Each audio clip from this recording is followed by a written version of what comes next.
நீங்கள் பார்த்து கொண்டிருப்பது உங்கள் ஜாஷுவா டிவி. சகல ஜனங்களுக்கும் நற்செய்தி.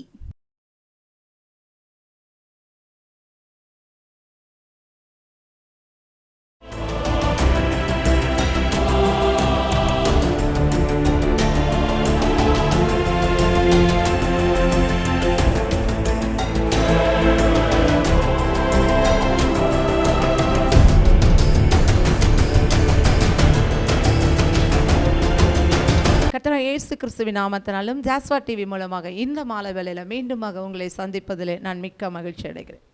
இந்த உலகத்தில் மனுஷனுக்கு எங்கெங்கோ பலன் உண்டு. ஒரு சிலருக்கு பணத்தில், ஒரு சிலருக்கு ஆட்களில், உறவுகளில், அழகில், ஏதேதோ ஒரு பலத்தினால நம்ம எல்லாருமே வாழ்கிறோம். படிப்பு ஒரு பலனாக இருக்கிறது, ஐஸ்வர்யம் ஒரு பலனாக இருக்கிறது, ஏதேதோ ஒரு பலன் இந்த உலகத்தில் இருக்கிறது. சிலருக்கு நிறைய நண்பர்கள் பலனாக இருக்கிறாங்க. ஆனால் தாவீதுக்கு ஒரு பலன் இருந்தது. அந்த பலன் கர்த்தர். அவரால் அவன் என்ன செய்தான் என்று சொல்லி இந்த நாளில் நாம் பார்க்க போகிறோம். அந்த பலன் எவ்வளவு மகத்தானது, அந்த பலத்தால் நாம் என்னென்ன செய்ய முடியும், அந்த பலன் நம்மோடு கூட இருந்தால் நம்முடைய வாழ்க்கையில் என்னென்ன நடக்கும், அதைத்தான் இந்த நாளில் நாம் பார்க்க போகிறோம். ஆமென், ஹல்லேலூயா. எடுத்து வாசிப்போம். சங்கீதம் 18ஆம் அதிகாரம் 29ஆம் வசனம். உம்மாலே நான் ஒரு சேனைக்குள் பாய்ந்து போவேன், என் தேவனாலே ஒரு மதிலையும் தாண்டுவேன். ஆமென், ஹல்லேலூயா. உம்மாலே ஒரு சேனைக்குள் நான் பாய்ந்து போவேன், என் தேவனாலே ஒரு மதிலையும் நான் தாண்டுவேன். ஆமென், ஹல்லேலூயா. தாவீது சொல்கிறான், என்னால் ஒரு சேனைக்குள் பாய முடியும் அப்படின்னு அவன் சொல்லவே இல்லை. இன்றைக்கி நிறைய பேர் அப்படி தான் சொல்லுவாங்க. நான் நினச்சா என்ன நடக்கும் தெரியுமா? ஒன்றும் நடக்காது. ஆமென், ஹல்லேலூயா. மனுஷன் என்ன நினச்சாலும் அது நடக்காது. ஏன்னா மனுஷனுடைய அடுத்த வினாடி அவனுடைய கையில் இல்லை, எல்லாமே ஆண்டோடைய கையில் இருக்கிறது. நான் அடுத்த நிமிஷம் இருப்பேனா, அது எல்லாமே ஆண்டோடைய கையில் இருக்குது. அதனால தான் நான் சொல்கிறேன், உங்களை பார்த்து யாராவது சொன்னாங்கன்னா நான் நினச்சா என்ன நடக்கும் தெரியுமா, நான் நினச்சா உன்னை உண்டு இல்லைன்னு பண்ணிடுவேன் அப்படின்னு சொன்னாங்கன்னா பயப்படாதீங்க. அவரால் தான் எல்லாம் முடியும். ஆமென், ஹல்லேலூயா. அவர் நினைத்தால் தான் எந்த மனுஷனும் நம்மை தொட முடியும். இந்த தாவீது சொல்கிறான், உம்மாலே ஒரு சேனைக்குள் நான் பாய்ந்து போவேன், என் தேவனாலே ஒரு மதிலை நான் தாண்டுவேன். ஆமென், ஹல்லேலூயா. சொன்னவன் அந்த சேனைக்குள் பாய்ந்தானா, அந்த சேனையை வென்றானா, அவனுக்கு அந்த பலன் இருந்ததா, கர்த்தர் அந்த பலனை கொடுத்தாரா பார்ப்போமா? 1 சாமுவேல் 17ஆம் அதிகாரம் 45ஆம் வசனத்திலிருந்து 50ஆம் வசனத்து வரை இந்த காரியத்தை நாம் பார்க்கிறோம். வேதம் தெரிந்த எல்லாருக்குமே இந்த சம்பவம் தெரியும். கோலியாத் என்ற ஒரு மனிதன், பெலிஸ்தியன், காத்தூரானாகிய இவன் இஸ்ரவேல் சேனைகள் எல்லாம் பயமுறுத்தி கொண்டிருந்தான். பெலிஸ்த சேனைகளும் இஸ்ரவேல் சேனைகளும் ஒன்றை ஒன்று சந்திக்க இருந்த இந்த நிலையில் இந்த ஒரு மனிதன் இஸ்ரவேலின் சேனைகள் எல்லாம் பயமுறுத்தி கொண்டிருந்தான். யுத்தத்துக்கு யார் போகுது? ஒவ்வொரு நாளும் அவன் கெக்கரித்து கொண்டிருந்தான். என்னோடு யுத்தம் பண்ண யார் வருகிறீர்கள்? நீங்கள் ஜெயிச்சுட்டா நாங்கள் அடிமை, நாங்கள் ஜெயிச்சிட்டா நீங்கள் அடிமை அப்படின்னு சொல்லி போட்டி போட்டு கொண்டே இருந்தான். இந்த சூழ்நிலையில் தான் தாவீது அந்த இடத்துக்கு கடந்து வருகிறான். தன் சகோதரர்களை பார்க்க 3 சகோதரர்கள் இங்கு இருந்தபடியால் அவர்களை பார்க்க அங்கே வந்தவன் இவனுடைய சத்தத்தை கேட்டு மற்றொரு இடத்தில் விசாரிக்கிறான், என்ன நடக்கிறது என்று சொல்லி. அவர்கள் இவனை ஜெயித்தால் இவனுக்கு ஜெயித்தவர்களுக்கு என்ன கொடுப்போம், ஜெயித்தவர்களை எப்படியெல்லாம் ராஜா பாராட்டப் போகிறார் என்று சொல்லி எல்லா காரியங்களையும் சொல்லி கொண்டு இருந்தார்கள். இந்த சூழ்நிலையில் தாவீதுக்கு ஒரு எண்ணம். ஏன் தெரியுமா? அவன் இஸ்ரவேலின் சேனை அல்லவா நிந்திக்கிறான், இஸ்ரவேலின் தேவனின் சேனை அல்லவா நிந்திக்கிறான். அவரால் இந்த சேனைக்குள், இந்த பெலிஸ்திய சேனைக்குள் பாய்ந்து போய் இவர்களை முறியடிக்க முடியும் என்று சொல்லி ஒரு விசுவாசம், ஒரு நம்பிக்கை. ஏன்னா அவன் சொந்த பலத்தில் இல்லை, அவன் சின்னவன், மிகவும் சிறியவன். அவன் சொல்கிறான், மகா சௌந்தரியமும் சிவந்த மேனியும் உள்ளவனாய் சின்ன பையனாக இருக்கிறான். அந்த கோலியாத்தோ அவன் உயரமான ஒரு மனிதனாய் காணப்படுகிறான். இவனை பார்க்க அவன் ஒரு யானை போலவும் இவன் ஒரு எறும்பு போலவும் காணப்படுகிறான். ஆனால் இந்த சூழ்நிலையில் தான் அவன் நினைக்கிறான், நான் ஆராதிக்கிற இஸ்ரவேலின் தேவனை சேனையை நிந்திக்கிறான் அல்லவா, இவனை எப்படியாவது வீழ்த்தி விட வேண்டும் என்று சொல்லி அவனுக்குள்ள எண்ணம் வருகிறது. அவருடைய சகோதரர்கள் எல்லாரும், இங்கிருந்து போய்விடு, நிற்காதே, இது உனக்கு தகுந்த இடம் இல்லை, நீ வந்த வேலையை முடித்தாய், போய்விடு என்று சொல்கிறார். திரும்ப அவன் விசாரிக்கும் பொழுது இவனை ஒரு நிமிஷத்தில் வீழ்த்தி விடலாம் என்று சொல்லி அவன் மற்றவர்களிடத்தில் சொல்வதை கேட்டு தாவீதை சவுல் இடத்துல கொண்டு போய் விடுகிறார்கள். சவுல் அந்த யுத்தத்திற்கான எல்லா உடைகளையும் தரிப்பித்து அவனை இறக்கி விடும் பொழுது அவனால் அதை என்றுமே அபியாசப்படுத்தாதனால், என்றும் அதை உபயோகப்படுத்தாதனால அதை போட்டு அவனால் யுத்தத்து களத்தில் இறங்க முடியவில்லை. அவனுக்கு தெரிந்ததெல்லாம் ஆடு மேய்க்கிற நாட்களில் கவனும் கல்லும் வைத்து தன் ஆடுகளை எந்த மிருகமும் பறித்து கொண்டு போகாதபடி அந்த கவன் எரிகிறது மாத்திரம் அவன் கற்றுக்கொண்டிருந்தான். ஹல்லேலூயா. எப்பொழுதுமே ஆண்டவர் நம்மை பழக்குவிக்கிற தேவன். ஏதோ ஒரு பழக்கம் கர்த்தருக்குள்ளாய் நமக்கு இருக்கிறது என்று சொன்னால் அதை கொண்டுதான் கர்த்தர் பெரிய காரியங்களை செய்வார். இந்த தாவீதுக்கு இந்த கவனில கல்லை வைத்து எறிவதில், குறிப்பாத்து எறிவதில் நல்ல ஒரு பழக்கம் உள்ளவனாய் கர்த்தர் வளர்த்து வைத்தனர். இதோ என் கைகளை போருக்கும் என் விரல்களை யுத்தத்துக்கும் பழக்குவிக்கிற கர்த்தர் என்று சொன்ன சங்கீதக்காரனுடைய வார்த்தையின்படி அவனுடைய கைகளை போருக்கும் யுத்தத்துக்கும் அவர் பழக்க வைத்திருந்தார். ஆமென், ஹல்லேலூயா. இந்த நாட்களில் உங்ககிட்ட ஒரு தாளந்து இருக்கு, அதை கர்த்தர் அதை எடுத்து உபயோகப்படுத்த வல்லவர். தாவீது இடத்துல இந்த தாளந்து இருந்தது. அவன் சொல்கிறான் ராஜாவின் இடத்துல, ஒரு முறை கரடி வந்தது, என் ஆட்டுக்குட்டிகளை அந்த கரடியிலிருந்து மீட்டுக்கொள்ள அந்த கரடியை நான் கொன்று போட்டேன், சிங்கத்தை கொன்று போட்டேன் அப்படின்னு சொல்கிறான். அதெல்லாம் ஈஸி தான். ஆனால் இந்த கோலியாத் எவ்வளோ உயரமாக இருக்கிறான், ஒரு கையால் பிடிச்சு இவனை தூக்கி வீசிடுவான், அந்த அளவுக்கு உயரம். ஆனாலும் தாவீதுக்குள்ளாய் சேனைகளின் கர்த்தர் இருந்தார். சேனைகளின் கர்த்தர் அவனோடு கூட இருந்தது மாத்திரமல்ல, அவருடைய துதியினால் அவன் நிரம்பி இருந்தான், அவருடைய வல்லமையினால் அவன் நிரம்பி இருந்தான். ஏன் தெரியுமா? ஆடுகளை மேய்ச்சி கொண்டிருந்த தாவீது சும்மா இருக்கலை. கர்த்தரை எக்காலமும் ஸ்தோத்திரிப்பேன், அவர் துதி எப்பொழுதும் என் வாயில் இருக்கும் என்ற வார்த்தையின்படி அவரை துதித்து கொண்டே இருந்தான், அவரை மகிமைப்படுத்தி கொண்டிருந்தான். அதனால அவனுக்குள்ள ஒரு தைரியம் இருந்தது, அவனுக்குள்ள ஒரு பலன் இருந்தது. இன்னைக்கு துதிக்கிற மனுஷனிடத்துல பலன் இருக்கும். துதிக்கிற மனுஷன் எதற்குமே பயப்பட மாட்டான். துதிக்கிற மனுஷன் எப்பவுமே சத்துருக்கு எதிர்த்து நிற்பான். ஹல்லேலூயா. நீங்க துதிச்சு பாருங்க. இன்னைக்கு துதி தான் எங்களுக்கு கஷ்டமான ஒரு காரியம். எதுக்கு துதிக்கணும்? எல்லாரையும் போல நானும் வாழ்கிறேன் இந்த உலகத்தில் அப்படி என்று சொல்வோமானால், அந்த இஸ்ரவேல் சேனையில் நின்ற அத்தனை இராணுவ வீரர்களும் நின்றது போலதான் நாம் நிற்போம். துதிக்கிற மனுஷனாய் தாவீது இருந்ததுனால், தேவனை மகிமைப்படுத்துகிற ஒரு மனிதனாய் தாவீது இருந்ததுனால தான் அந்த கோலியாத்தை லகுவாய் வெல்ல அவன் முயன்றான். ஆமென், ஹல்லேலூயா. அந்த யுத்தத்தில் இறங்கினான். அந்த பெலிஸ்தே சேனைக்குள்ளாய் தன்னை ஒப்பு கொடுத்தான். அந்த நேரத்தில் கர்த்தர் அவனோடு கூட இறங்கி வந்து அந்த பெலிஸ்தனை வீழ்த்த அவனுக்கு சரியான வல்லமையை கொடுத்தார். ஆமென், ஹல்லேலூயா. துதிக்கிற மனுஷனுக்கு சத்துருவை வீழ்த்துகிற வல்லமை தானாகவே வரும். இவன் என்ன செய்தான் என்று சொன்னால், அவன் பார்த்து சொல்றான், நீயா வந்து என்னை இந்த நாளில் வெல்ல போகிறாய், நீ வென்று விடுவாயா என்று சொல்லும்போது அவன் சொல்றான், நீ நிந்தித்தாயே, அந்த சேனைகளுடைய கர்த்தருடைய நாமத்தினால வருகிறேன். என்னுடைய சேனை கர்த்தரின் சேனை, என்னுடைய சேனை ஆண்டவருடைய சேனை என்று சொல்லி அவன் அறிக்கை இடுகிறான். ஆமென், ஹல்லேலூயா. இந்த நாளிலும் கூட உங்களுக்கு எதிராக இருக்கிற சத்துருக்கள் ஒருவேளை உங்களை விட மேலானவர்களாக இருக்கலாம், உங்களை வென்று விடுவது போல காணப்படலாம். ஆனால் நீங்கள் சொல்ல வேண்டியது, இஸ்ரவேலின் தேவனாகிய சேனைகளின் கர்த்தருடைய நாமத்தினால உனக்கு விரோதமாய் நான் வருகிறேன் என்று சொல்லி. ஆமென், ஹல்லேலூயா. கல்லை எடுத்தான், கவனில வைத்தான், ஒரே அடி, ஆமென், ஒரே கல் அவன் நெற்றியில பட்டது. கர்த்தர் அந்த கோலியாத்தை விழத்தள்ளினார். ஆமென், ஹல்லேலூயா. இன்னைக்கு உங்களுக்கு எதிரான கோலியாத்தை கர்த்தர் விழத்தள்ளுவார். உம்மாலே நான் ஒரு சேனைக்குள் பாய்வேன், பாய்ந்து போவேன் என்று சொன்ன தாவீது நிச்சயமாகவே அந்த சேனைக்குள் பாய்ந்து போனான். ஹல்லேலூயா. இந்த நாளிலும் கூட உங்களுடைய வாழ்க்கையில் எந்தெந்த சேனைகள் உங்களுக்கு எதிர்த்து நிற்கிறதோ அந்த சேனைக்கு நேராய் சேனைகளின் கர்த்தர் நம்மோடு இருக்கிறார் என்று சொல்லி, யாக்கோபின் தேவன் எனக்கு உயர்ந்த அடைக்கலம் என்று சொல்லி அந்த சேனைகளுக்குள்ளாய் நீங்கள் கடந்து போகும் பொழுது கர்த்தர் உங்களுக்காக யுத்தம் பண்ணுவார். ஆமென், ஹல்லேலூயா. தாவீது அடித்தது நெற்றியில, அவன் விழுந்ததோ குப்பர. ஹல்லேலூயா.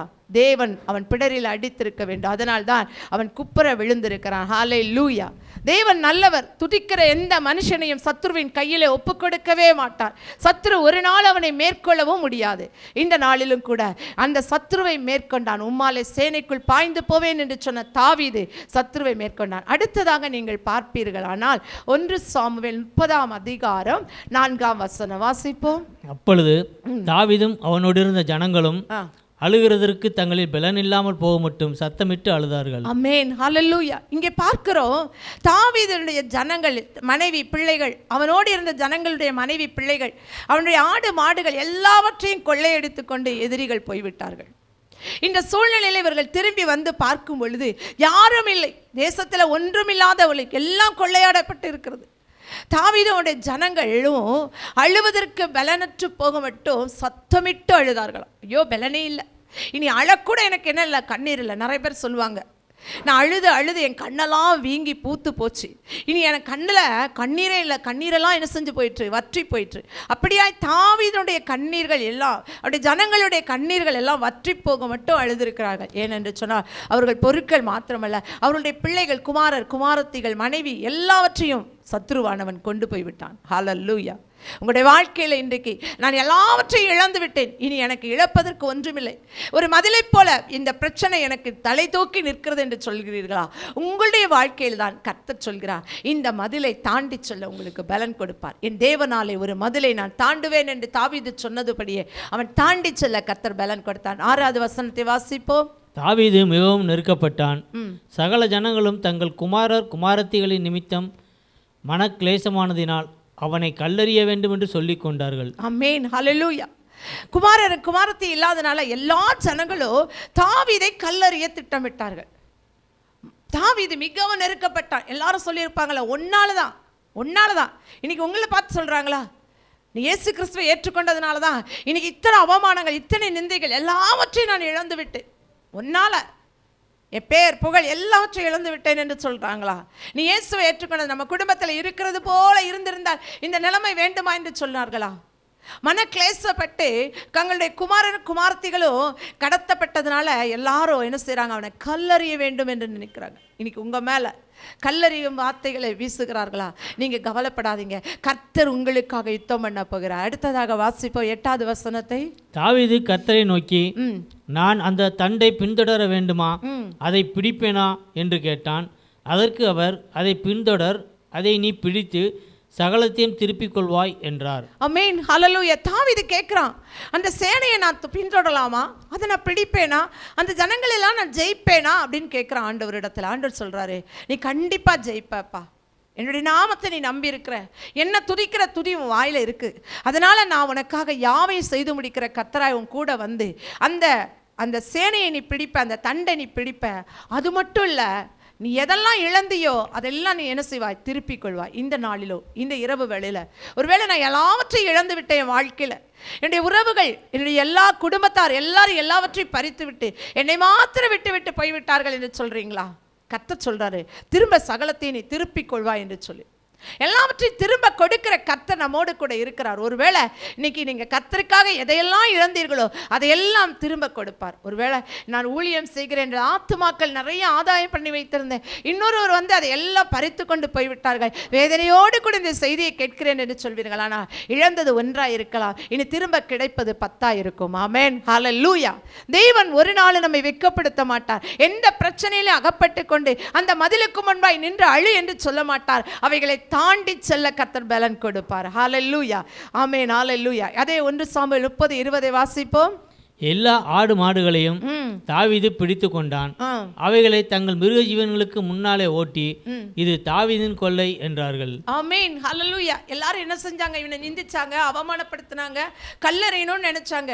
ஆனா இப்ப சொல்றாங்க, சகலத்தையும் திருப்பினோன்னு இது தாவீதின் கொள்ளையப்பா, அவன் கஷ்டப்பட்டு சம்பாதிச்சான்ப்பா, அவன் கஷ்டப்பட்டு இந்த காரியத்தில் ஈடுபட்டான்ப்பா, அதனால தான் இந்த ஜெயம் கிடைத்தது. ஹல்லேலூயா. நீங்கள் இன்னைக்கு ஜெயத்தை பெற்றோன்னே மனுஷங்க இதைத்தாங்க பேசுவாங்க.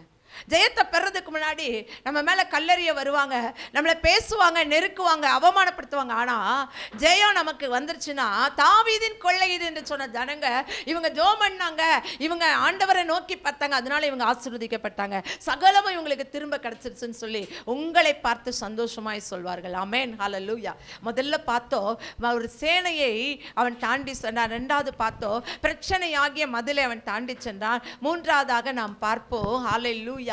அதே அந்த 2 சாமுவேல் 16ஆம் அதிகாரத்தில் சொல்லப்பட்டிருக்கிறது, சிமேயி என்ற ஒரு மனிதன். 5 12 வரை நீங்கள் வாசிப்பீர்கள். ஆனால் 2 சாமுவேல் 16:5 12 வரை வாசிப்பீர்கள். ஆனால் சவுலின் குடும்பத்தை சேர்ந்த சிமேயி என்ற ஒரு மனிதன் தாவீதை நிந்தித்தான், பயங்கரமா நிந்தித்தான்.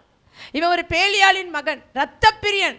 இவன் தான் சவுலின் குடும்பத்தை எல்லாம் கொலை செய்துட்டு போயிட்டான். இவனால தான் சவுலின் குடும்பமே ஒன்றுமில்லாமல் போயிட்டேன்னு சொல்லி தாவீதை பயங்கரமா நிந்தித்தான். அவனுடைய வீரர்கள், அவனுடைய படை வீரர்கள் எல்லாம் அவன் பக்கத்தில் இருந்தார்கள், தாவீதின் பக்கத்தில்.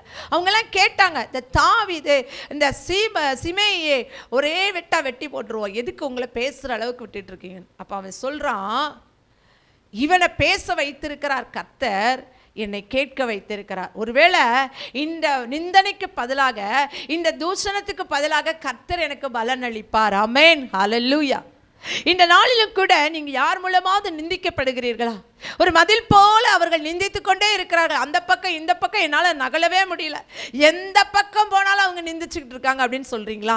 கர்த்தர் இன்னைக்கு சொல்றாரு, அவங்களை நிந்திக்க இந்த காலத்தில் வைத்திருக்கிறார். ஒரு நாள் வரும், அந்த நாளிலே கர்த்தர் சரியா இவங்களை ஆசீர்வதிப்பார். ஆமென், ஹல்லேலூயா.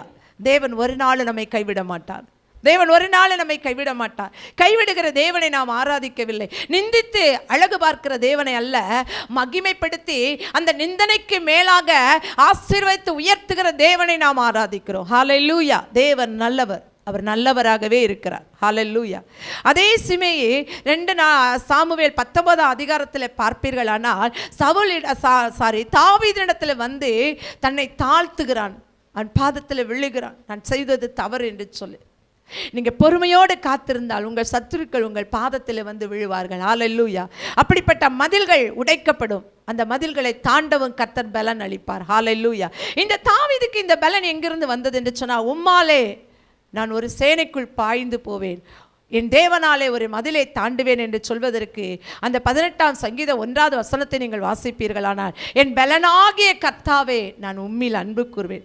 இந்த பலன் கர்த்தரிடத்திலிருந்து அவனுக்கு வந்தது. இன்றைக்கி நீங்களும் நானும் பலத்தை பெற வேண்டிய ஒரே இடம் கர்த்தர். ஹல்லேலூயா. இன்னைக்கு எங்கெங்கோ பலன் இருக்கு என்று சொல்லி நம்பாதீங்க. அந்த பலன் எல்லாம் நம்மை விட்டு ஓடி போகும். ஹல்லேலூயா. பெற்றோரின் பலன், உடன் பிறந்தவர்களின் பலன், கட்டின கணவன் மனைவியுடைய பலன், பிள்ளையுடைய பலன், ஐஸ்வர்யத்தின் பலன், மூதாதையர் சம்பாதித்த பலன் எல்லாம் ஒரு நாள் நம்மை விட்டு ஓடி போகும். ஆனால் கர்த்தராகிய இயேசு கிறிஸ்துவின் மேல் பலன் கொள்கிற மனுஷன், உம்மிலே பலன் கொள்கிற மனிதன் பாக்கியவான். ஆமென். அவன் வல்லமையின் மேல் வல்லமை அடைவானே தவிர ஒரு நாளும் பலன் இழந்து போக மாட்டான். ஹல்லேலூயா. அவன் இளைப்படைந்தவனை ஒரு நாளும் இளைத்து போக பண்ணுகிற தேவன் அல்ல, பலன் கொடுத்து அவர்களை ஆற்றி தேற்றி அரவணைக்கிற தேவன் அவர். அதனால தான் சங்கீதக்காரன் சொல்கிறான், உம்மாலே ஒரு சேனைக்குள் பாய்ந்து போவேன், உம்மாலே ஒரு மதிலை தாண்டுவேன். என்ற சூழ்நிலையில் தெரியுமா இந்த பாடலை பாடுகிறான்? சத்துருக்களின் எல்லாருடைய கைகளிலும். 2 சாமுவேல் 22:1 பாசிப்பீர்களானால், சவுலின் கைக்கும் மற்ற எல்லாருடைய கைகளுக்கும் விலக்கி மீட்கப்பட்டு அந்த சூழ்நிலையை சந்தோஷத்தோடு கூட கர்த்தர் இதுவரை எல்லா சேனையிலும் என்னை ஜெயிக்க பண்ணினார், இதுவரை எல்லா மதிலையும் தாண்ட பண்ணினார், எந்த ஒரு இடத்துல என்னை வெட்கப்படுத்தவில்லை என்று சொல்லி, உம்மாலே நான் ஒரு சேனைக்குள் பாய்ந்து போவேன், என் தேவனாலே ஒரு மதிலை தாண்டுவேன் என்று சொல்லி தைரியத்தோடு கூட பாடுகிறான். இந்த நாளிலும் கூட உங்கள் வாழ்க்கையில் இருக்கிற சத்துருக்கள் மத்தியில், நிந்தனையின் மத்தியில், பிரச்சனையின் மத்தியில், கண்ணீரின் மத்தியில் தாண்டி செல்ல கர்த்தர் ஒருவராலே முடியும். உங்களை தாண்டி செல்ல வைக்க கர்த்தர் ஒருவராலே முடியும். அவரை நோக்கி நாம் பார்ப்போமா? எல்லாரும் கண்களை மூடி இந்த இரவு வேளையில் அந்த தேவனை நோக்கி நாம் ஜெபிப்போம். ஹல்லேலூயா. தேவனே உமக்கு நன்றி அப்பா. உம்மாலே ஆண்டவரே ஒரு மதிலை தாண்டி செல்ல நீர் பலன் கொடுத்தீரையா. உம்மாலே ஒரு சேனைக்குள் பாய்ந்து போக எங்களுக்கு பலன் கொடுத்தீரையா. இந்த நாளிலும் உம்மை துதிக்கிற துதியினால நாங்கள் இவைகளை ஜெயிக்க எங்களுக்கு கிருபைதாங்கப்பா. எங்களுக்கு விரோதமான சகல போராட்டங்களிலிருந்து எங்களை மீட்டெடுக்கிற தேவ ஆவியானவர் எங்களை மீட்டுக்கொள்ள ஒப்பு கொடுக்கிறோம். பெரிய காரியங்களை செய்யும். இந்த இரவு வேளையில் இந்த செய்தியை கேட்ட ஒவ்வொருவர் உள்ளங்களில் இருக்கிற எல்லா காயங்களை ஆற்றி பலன் கொடுத்து சத்ருவுக்கு எதிர்த்து நிற்க கர்த்தர் கிருபை பாராட்டும்படியா ஜெபிக்கிறோம். பலத்தின் மேல் பலன் அடைவார்களாக. உம்முடைய நாமத்தை மகிமைப்படுத்தும். மீட்பர் இயேசு நாமத்தில் நல்ல பிதாவே. ஆமென், ஆமென். இந்த செய்தியை கேட்ட உங்கள் யாவரையும் கர்த்தர் தாமே ஆசீர்வதிப்பாராக. ஆமென், ஆமென்.